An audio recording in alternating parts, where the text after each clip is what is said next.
You're listening to the CyberWire Network, powered by N2K.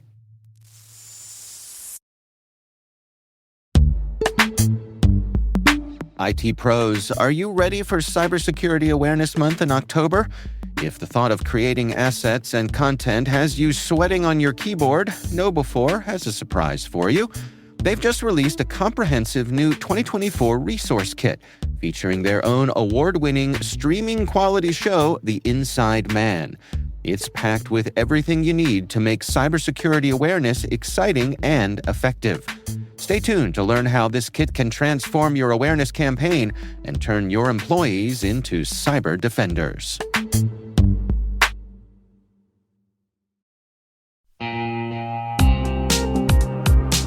Quick question. Do your end users always, and I mean always without exception, work on company-owned devices and IT-approved apps? I didn't think so. So my next question is, how do you keep your company's data safe when it's sitting on all those unmanaged apps and devices? 1Password has an answer to this question: Extended Access Management. 1Password Extended Access Management helps you secure every sign-in for every app on every device because it solves the problems traditional IAM and MDM can't touch. And it's now available to companies with Okta and Microsoft Entra and in beta for Google Workspace customers. Check it out at onepassword.com/cyberwire. That's onepassword.com/cyberwire.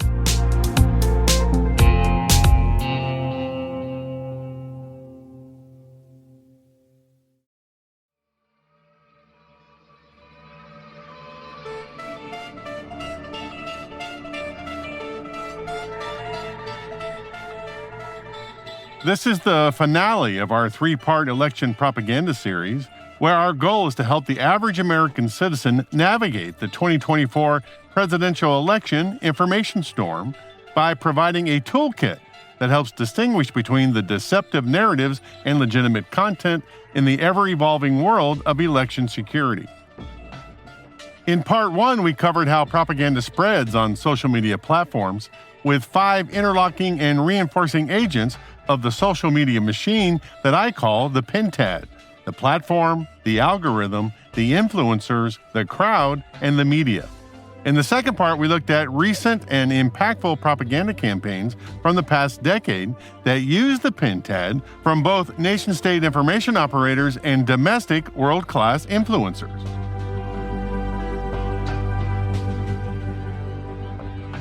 For this last part in the series, Part 3, the final part, we want to cover what happens after the election. Because whatever we do before the election, as individual citizens, users of the social media platforms, or platform owners setting their own content moderation policies, or government lawmakers trying to provide the right incentives to reduce the impact of election propaganda, will not be the final story. At this point, a couple of weeks before the 2024 presidential election, platform owners have no real interest in reducing the rage machine. Ramping up the machine is how they make money. And government lawmakers seem befuddled about how complicated the pentad is, or scared to poke the social media bear for fear of getting tarred and feathered by the social media machine themselves. Or they actively use the pentad to drive a wedge between their voting base and the base of their political opponents. Some of them have become world-class influencers themselves. Here at N2K, after the election, we're interested in what happens next. Will there be any efforts before the next presidential election in 2028 that will reduce the impact of propaganda campaigns?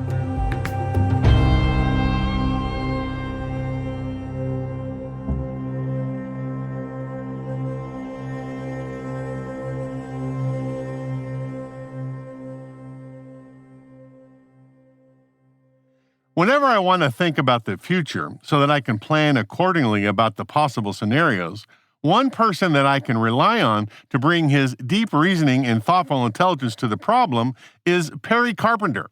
He's currently the Chief Human Risk Management Strategist at KnowBe4, the host of one of N2K's excellent podcasts called Eighth Layer Insights about the eighth layer of security, the humans, and he's the author of several books that focus on the human part of the security equation. And it just so happens that his most recent book, Fake, spelled F-A-I-K, A Practical Guide to Living in a World of Deepfakes, Disinformation, and AI-Generated Deceptions, fits perfectly into today's discussion. I started out by asking Perry why he published the book now. Why now is because everybody and their AI-generated dog is talking about deepfakes and AI right now. So if you talk about market and timing, that answers the question on like why put something in the world that people might buy is, questions abound and pocketbooks open, I think is what it comes down to. There is a market for the information. The more real and less fluffy answer is it's fascinating. I've been going down the AI rabbit hole for a few years now, even prior to the ChatGPT moment. And I continue to be like fascinated with what's possible. The fact that you can call things into existence, creative things into existence with just a string of words and a prompt is amazing.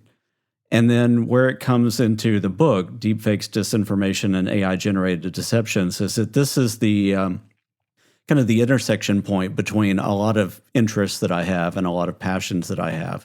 I've been fascinated with social engineering and deception for basically my entire life. Mm-hmm.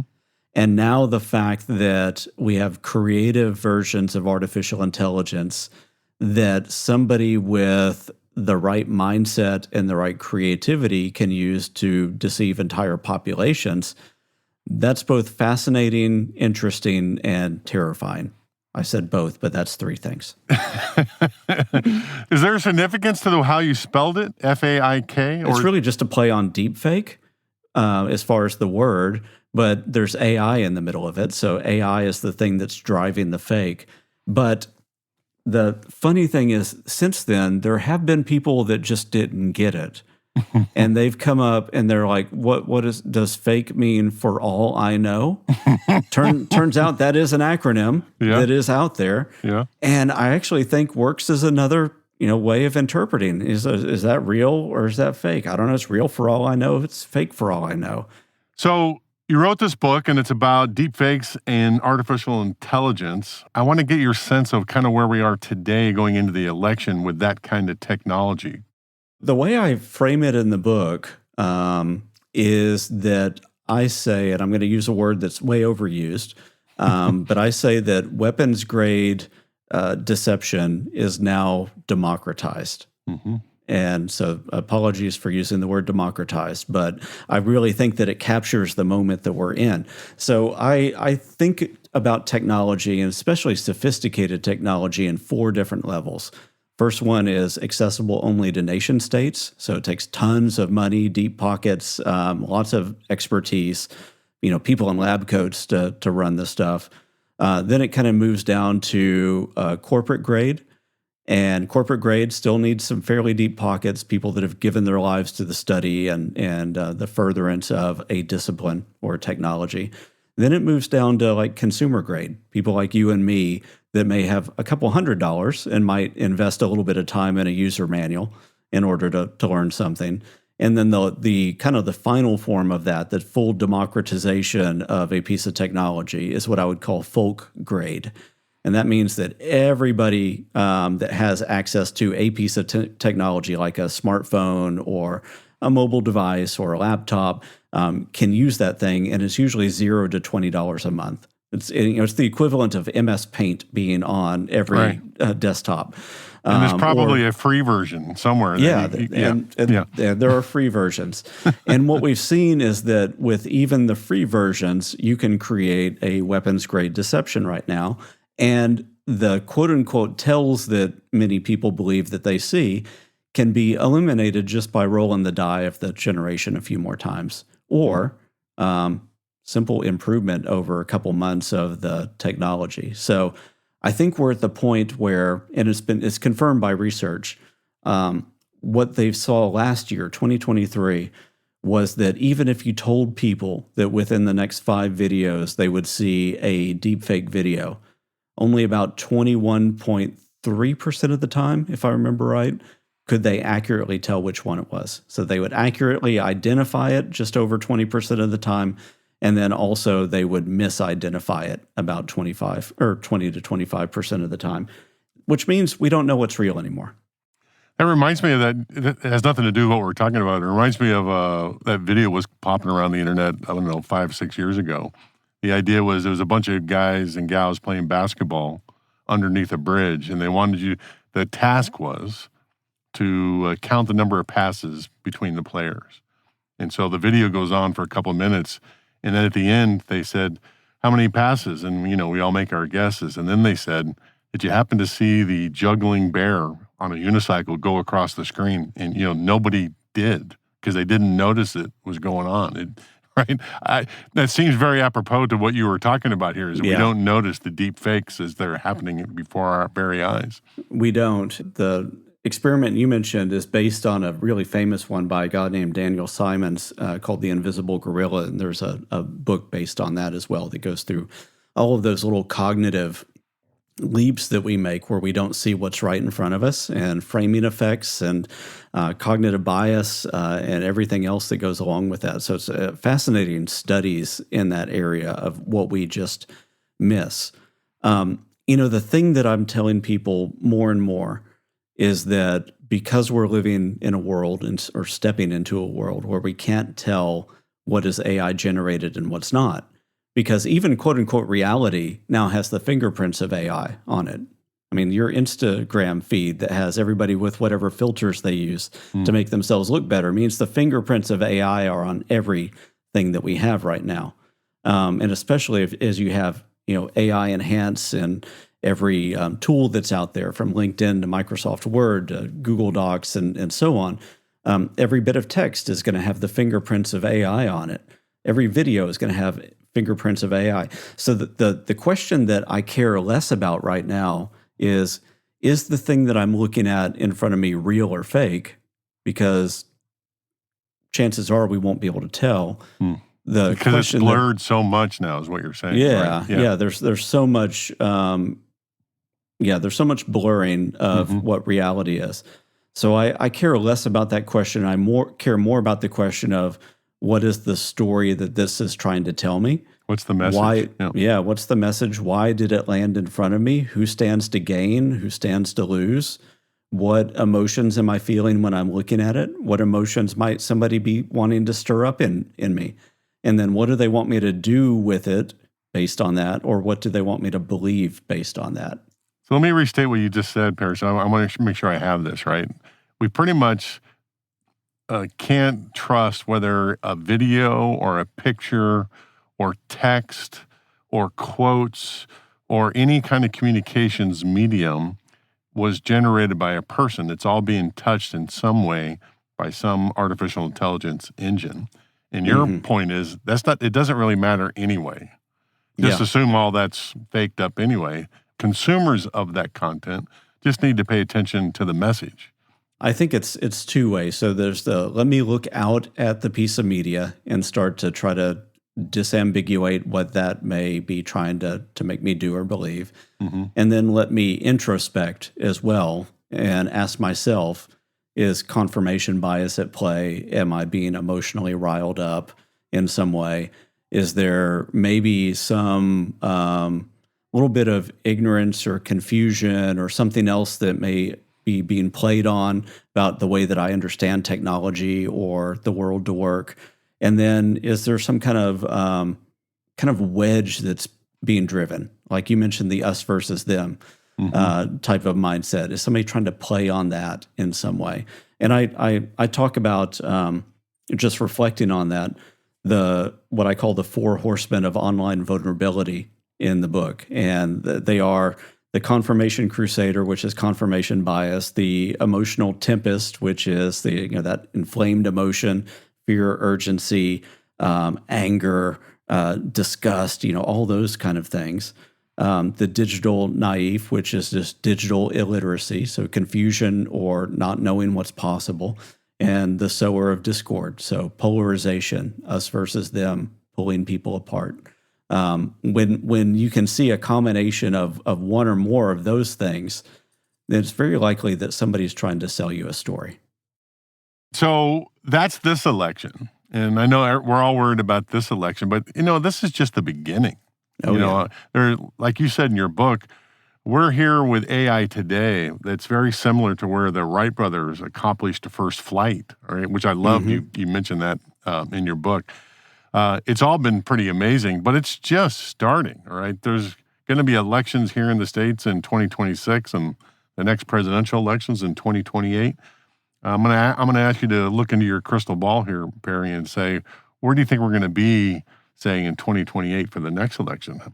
So I think, again, we're going to continue to be at that spot where we can't tell what's real and what's not. We can't reliably tell. There's a lot of work in regulation and also things like being able to trace where things have been created and distributed and all that. I think that all that's good work. All that, though, can be worked around by anybody that knows that it exists. So you can you can game all of that to your advantage if you're the bad actor, or you could download open source tools that don't have that provenance markers and watermarks and everything, or metadata or anything else like that in it. So assume that even if there's good detection mechanisms, that they can be, they'll only be right about half the time, if that. So take all of that. We still won't know what's real and what's not. It's still going to come down to narrative. It's still going to come down to either money or minds as the goals of the attackers. And if there's going to be one phrase that I think is going to come up over and over and over again in the next few years, it's going to be the liar's dividend. Wow. I love that phrase. The fact that because we can't tell what's real or not anymore, and everybody's going to be more and more aware of that, the only people that stand to benefit are the people who are deceiving. Because as soon now as you capture political candidate X on tape doing something or saying something that's polarizing, all they have to go and say is, well, that's a deep fake. I never said that. Mm-hmm. And enough doubt will come over their supporters, people that have already bought in, and journalists with integrity will have to stop and do some investigation. And so, again, reality is up for grabs. The people that stand to benefit the most are the ones that are already doing the bad stuff.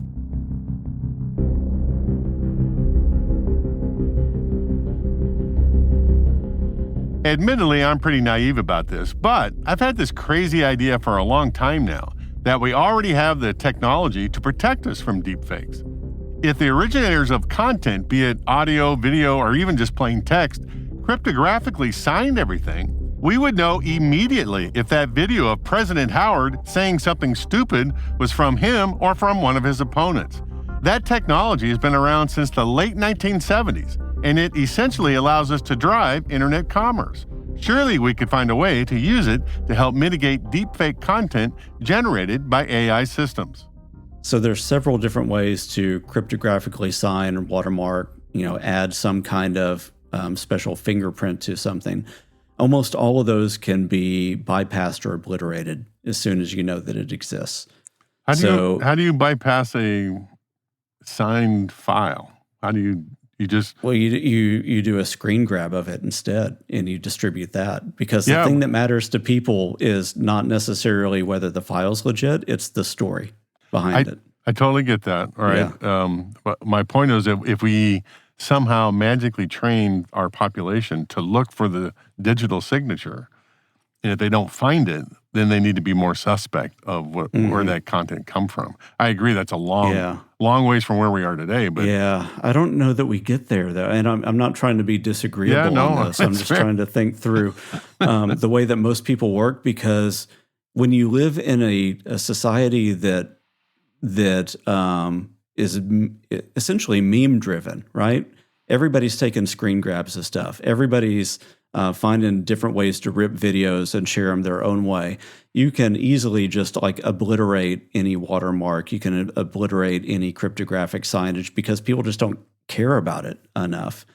Only the journalist with integrity that's going to try to go to the source to say, where did this really originate, cares, and everybody else is just out blabbing about the story because it makes them feel whatever. Either they feel righteous, agreement with something, or righteous outrage at something.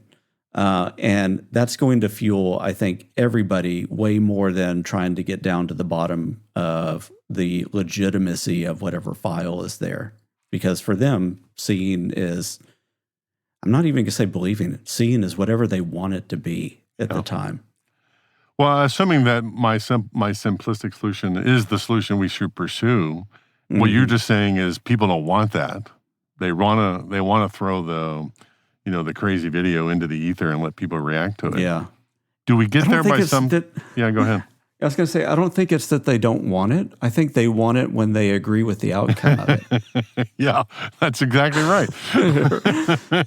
So when they can use that to prove their point or disprove somebody else's point, then they're going to lob that out on the table. Yeah. When it matches their filter bubble, right? When it matches their bespoke reality, sure. Just assume that my solution is the solution, which it clearly is not. But how do you get us there? Is that some sort of government compliance? Can the government from around the world say, use social media platforms, you have to verify signed files or whatever? Is that even remotely possible to have that kind of thing done? So there's a couple consortiums that are trying to do that right now that the major players have signed on to. So OpenAI and I believe Anthropic and Facebook and others. I forget the acronym for it, but it's all around provenance monitoring and tracking.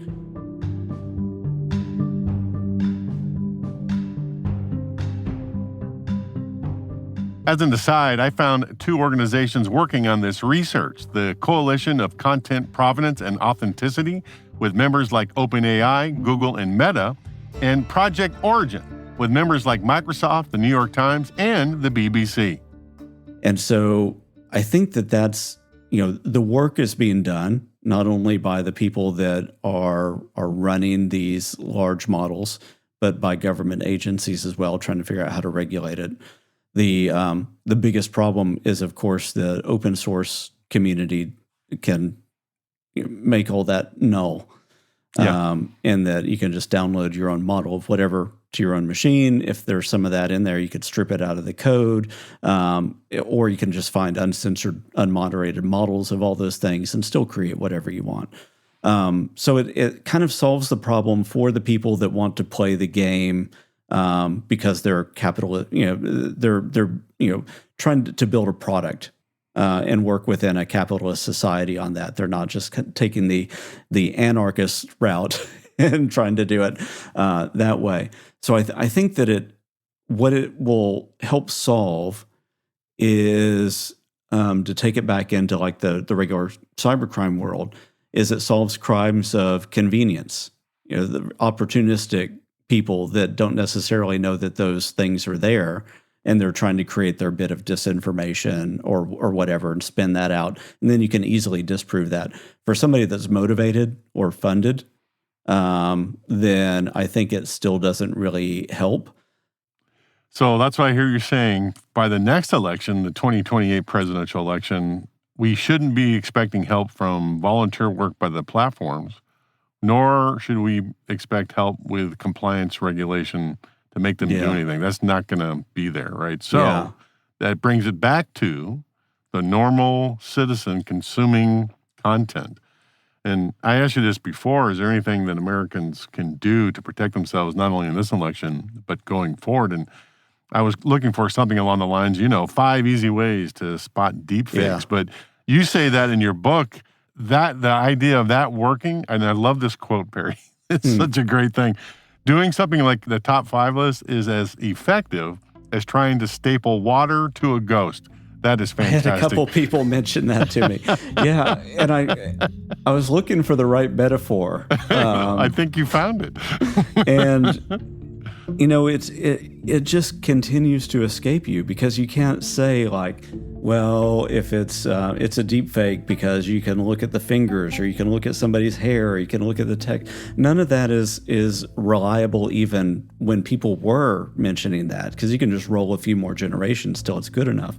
But the tools are improving so fast that if I were to say a couple things that would help society, help all of us, it would be to develop a healthy sense of skepticism without falling into cynicism. And I think there's that is a huge ask. Line. Yeah. That's a huge ask, Perry.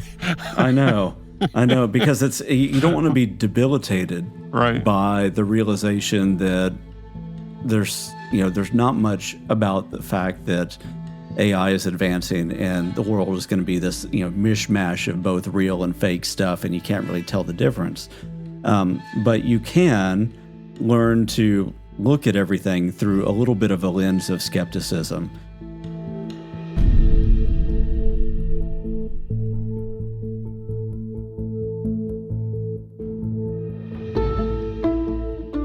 We'll be back with more of our election security Dismiss special after this.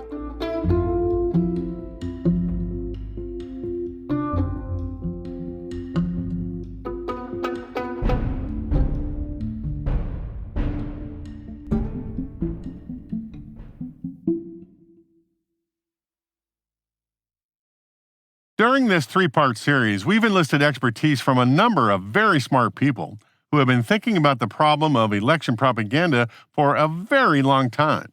Before we go, I wanted to hear from them about their advice on how to mitigate this problem going forward. Since we've been talking to Perry on this episode, let's start with him. The era of the liar's dividend is upon us. Our minds work and the human race works rallying around points of story and narrative. We do want there to be heroes, and we want there to be villains. We want there to be people who are all good and people who are all evil. And in reality, most of us just kind of sit in this gray zone in between. And as soon as we realize that none of our politicians and nobody around us is all good or all bad, then I think we can start to have way more productive conversations. And I would look towards the communities and the politicians who are willing to have more nuanced conversations. Here's Scott Small, the intelligence director at Tidal Cyber. One other thing that I would raise a flag, and it's so hard to do this because it's tempting. I think it's a natural instinct to want to do this. But if you see some bit of information, if you have a pretty strong opinion, and if you do, that's great. But if it just completely validates your opinion, I think a lot of information, a lot of things that happen in the world these days, it's just not the case. And so I myself have kind of an immediate reaction. It's almost like too good to be true, and maybe dig a little bit further into especially the source of that information, because I feel like more often than not, you're going to find that maybe wasn't exactly the case. It was spun in a certain way. But again, natural instinct to want to just, re-promote that because it fits your worldview. So I don't know where and at what point, in education, we kind of try to build that in as part of what we do. But that's kind of going pretty far upstream. But that's what I would personally, I guess, like to advocate for, or at least see happen. And here is Nina Jankowicz, the co-founder and CEO of the American Sunlight Project. She recommended that if you're feeling rage about something, maybe not hit the like button or share it with your Facebook group until you can calm down a bit and can understand the issues a little more.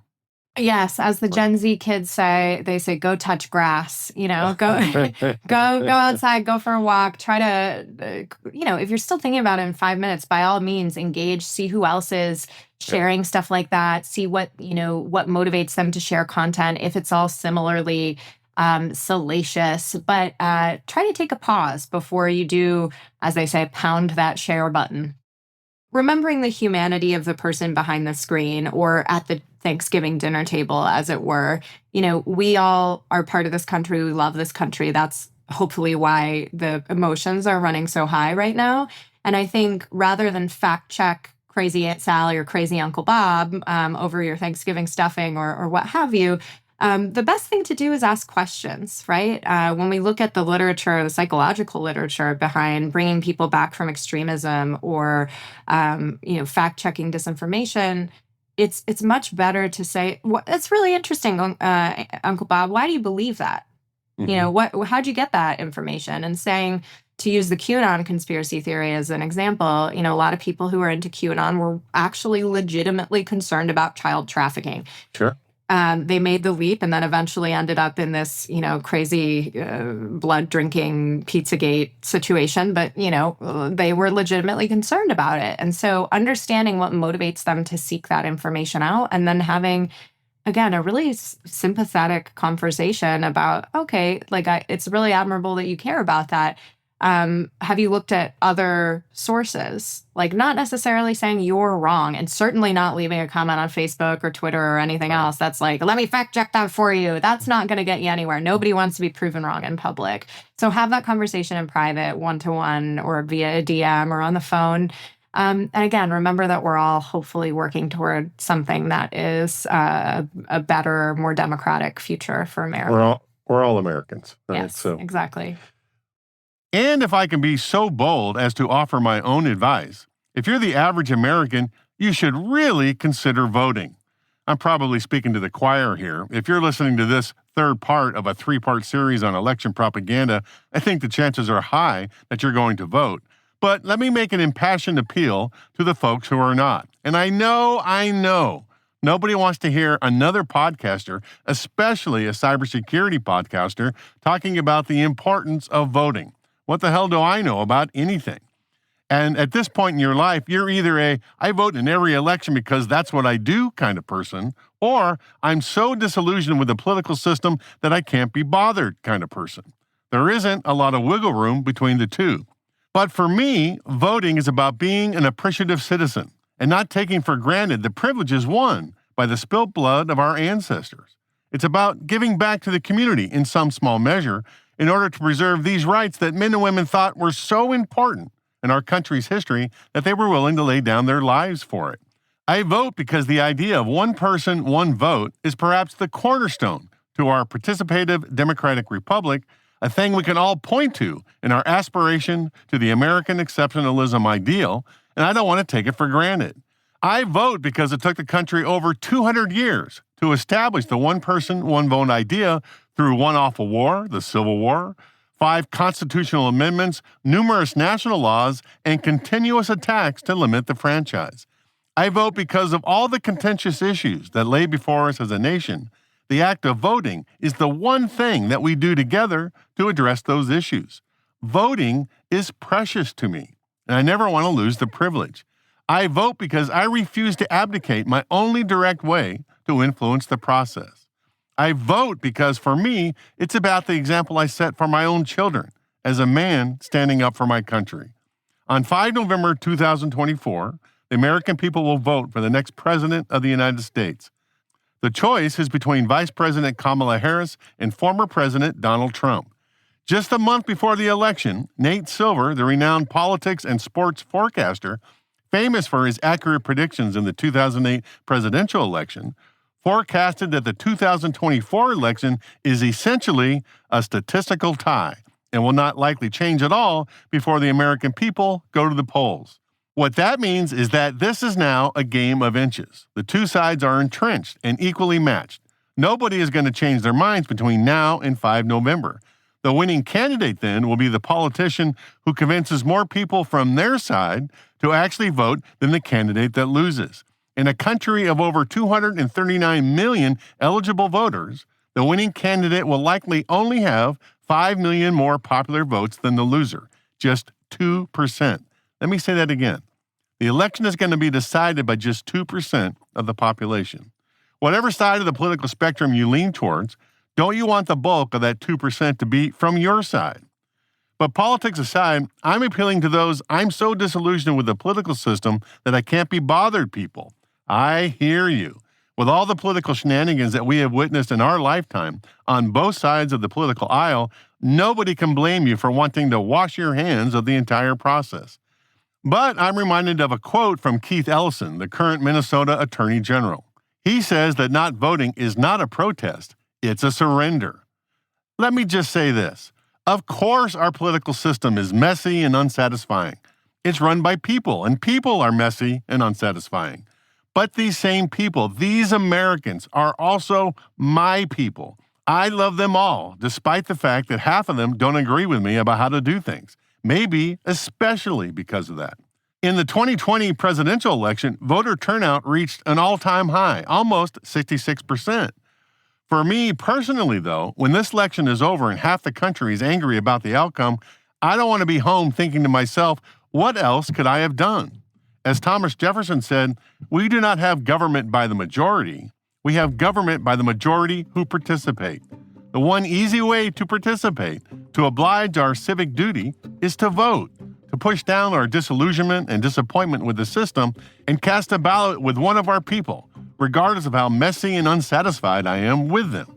Call it an act of faith that the system can get better. Call it an act of hope that the system can and will make the lives of individual Americans better or at least less hard. I choose to believe that, and I hope that you do too.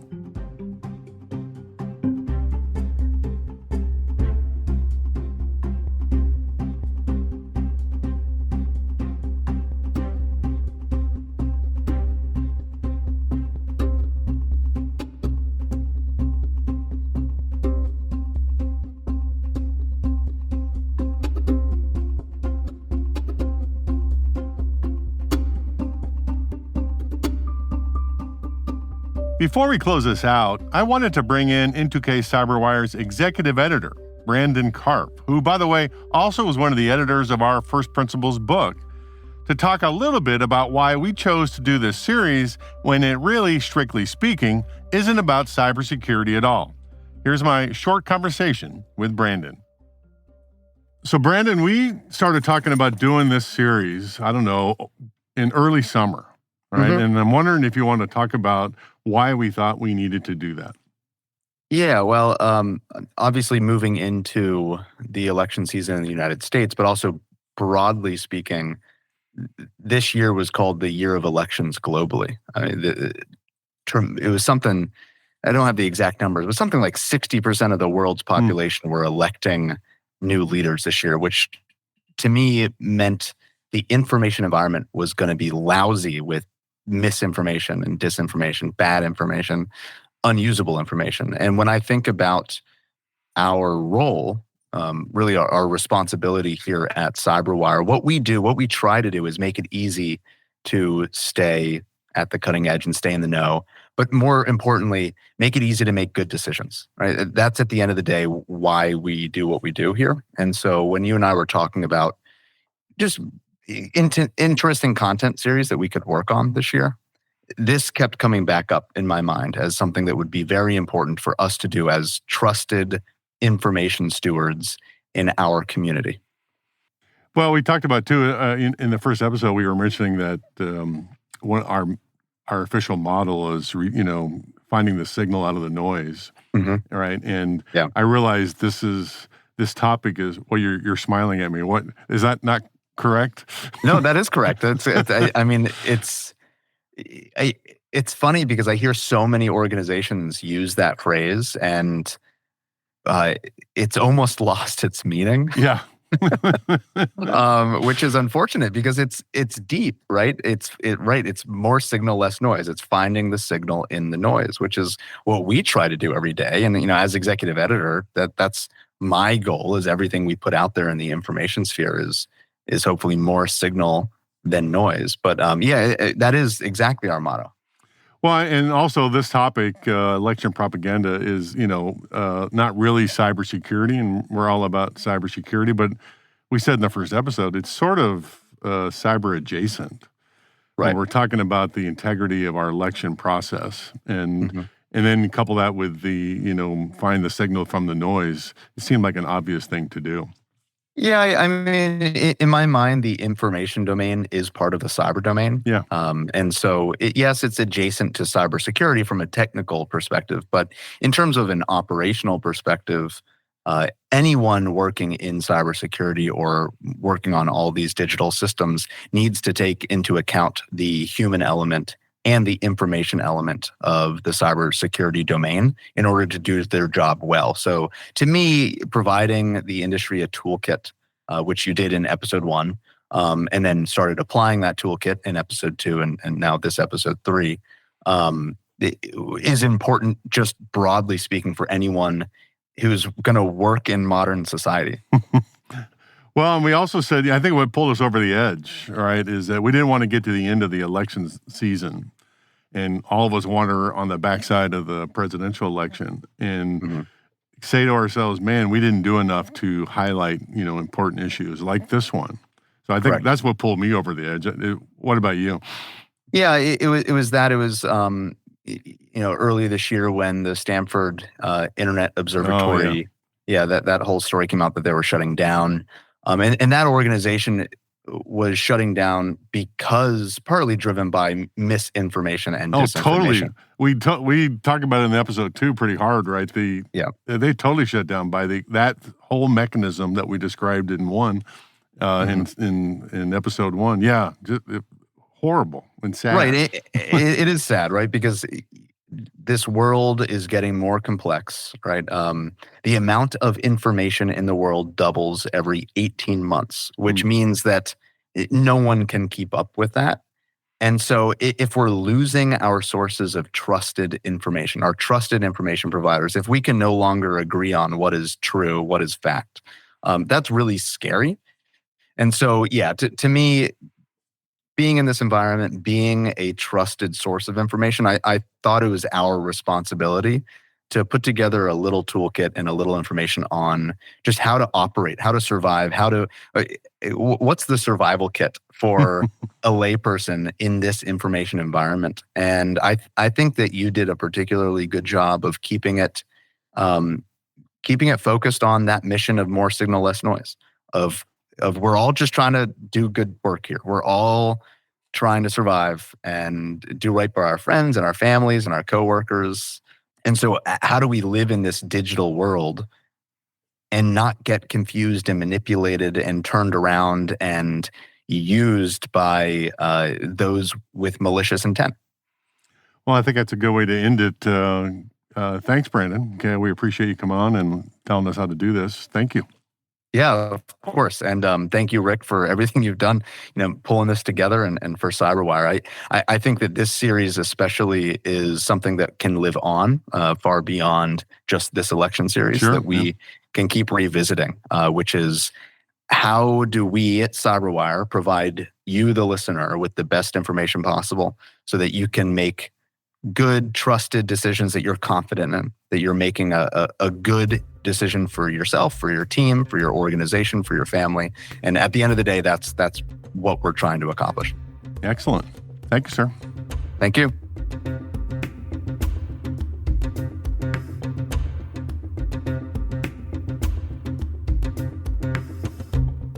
And that's a wrap, not only for this episode, for the entire limited 3-part series on election propaganda.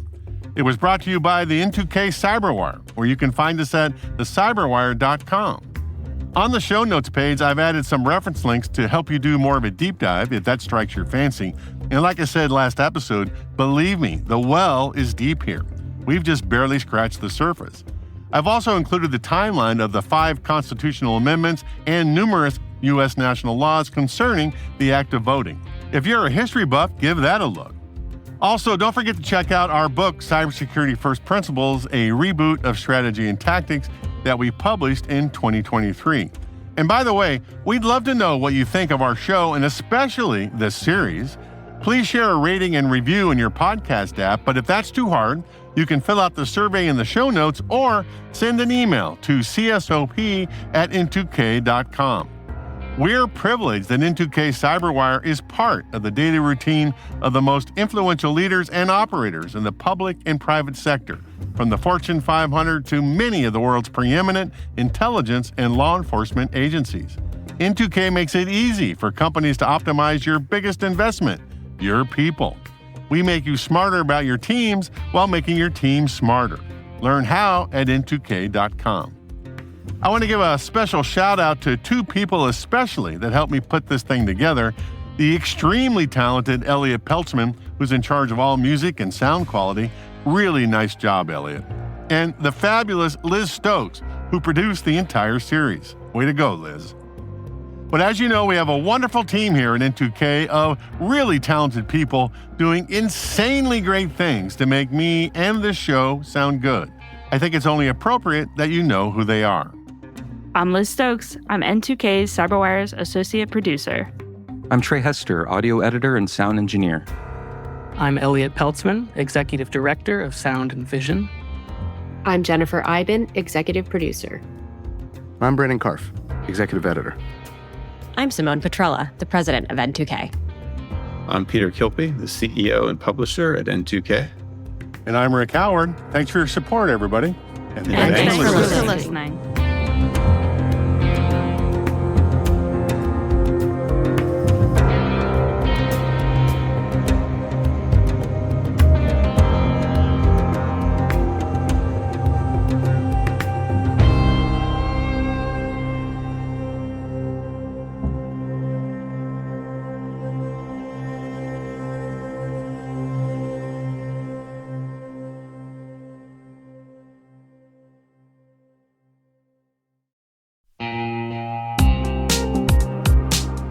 And now, a word from our sponsor, Maltego.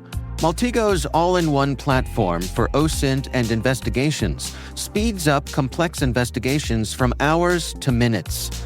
Trusted by half of Dow Jones and governments around the world, it helps cyber threat intelligence teams, fraud analysts, and law enforcement agencies integrate the most relevant data and enhance situational awareness to combat crime and mitigate risks. Detect threats early and solve cases quickly. Go to www.maltego.com/get-a-demo to explore how Maltego keeps businesses and the public safe. That's www.maltego.com/get-a-demo.